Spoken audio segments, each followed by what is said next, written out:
সাথে সাইনাস অপারেশনও করা যায় যদি তাদের সাইনাসের প্রবলেম থাকে।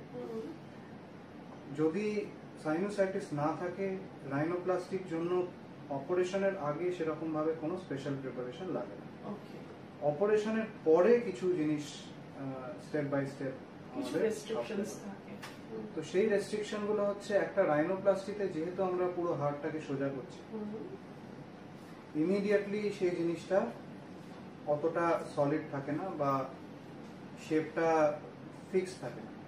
তখন ওটাকে ধরে রাখার জন্য যখন আমাদের পা ভাঙে বা হাত ভাঙে আমরা প্লাস্টার করি, এরকম নাকটাকে একটা ছোট্ট প্লাস্টার নাকের উপরে দিয়ে রাখা হয়, সেটা 7 থেকে 10 দিন নাকের উপরে থাকে। যতদিন না ফিক্স আপ হয়ে যাচ্ছে ব্যাপারটা, আমরা ধরি 10 দিন। 10 দিন ওই নাকের উপরে ওই প্লাস্টারটা থাকে। নাকের ভেতরে কিছু স্পঞ্জ বা জেলি মতো দেওয়া থাকে, সেটা পরের দিনই বার করে দেওয়া হয়। তো অপারেশনের পরে নাকের স্প্রে দেওয়া, নাকে ওয়াশ করা, এই জিনিসগুলো মেনটেন করতে হয়। এছাড়া বেড রেস্ট রাইনোপ্লাস্টির পরে একদমই লাগে না। অ্যান্ড পেন, যেটা সবার খুব চিন্তা থাকে যে অপারেশনের পরে কতটা ব্যথা হয়, খুবই মিনিমাল ব্যথা হয়।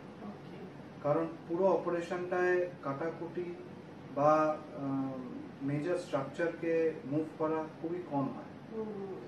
এখনকার অপারেশন মিনিমাল মুভমেন্ট বা মিনিমাল ড্যামেজের উপর বিশ্বাস করে। ইভেন অপারেশনের পরে আপনারা হয়তো যারা রাইনোপ্লাস্টি করাতে চান তারা হয়তো ইমিডিয়েটলি ভিডিও দেখবেন ইউটিউবে বা অন্য কোথাও, যে দেখবেন যে মুখ পুরো ফুলে গেছে, চোখ পুরো ফুলে ঢোল হয়ে গেছে। এরকম আমাদের এখন আমরা যেভাবে অপারেশন করি ওইভাবে খুব রেয়ার, মানে 100টা পেশেন্ট হলে হয়তো একজনের একটু মুখ ফোলে। সাধারণত ওই রকম মুখ ফুলে গেছে, চোখ বন্ধ হয়ে গেছে, ওরকম একদমই হয় না। অপারেশনের পরে একটু সোয়েলিং, নাকটা একটুখানি সোয়েলিং বা একটু ফোলা ভাব থাকে, একটু কালশিটে ভাব থাকতে পারে, কিন্তু সেটাও খুব মিনিমাল হয়ে গেছে এখন। ব্যথা যেটা মেজর কনসার্ন, ব্যথা খুবই মিনিমাল হয়। আমাদের শুধু একটা জিনিসই মাথায় রাখতে হয়, সেটা হচ্ছে নাকে যাতে কোনো রকম আঘাত না লাগে।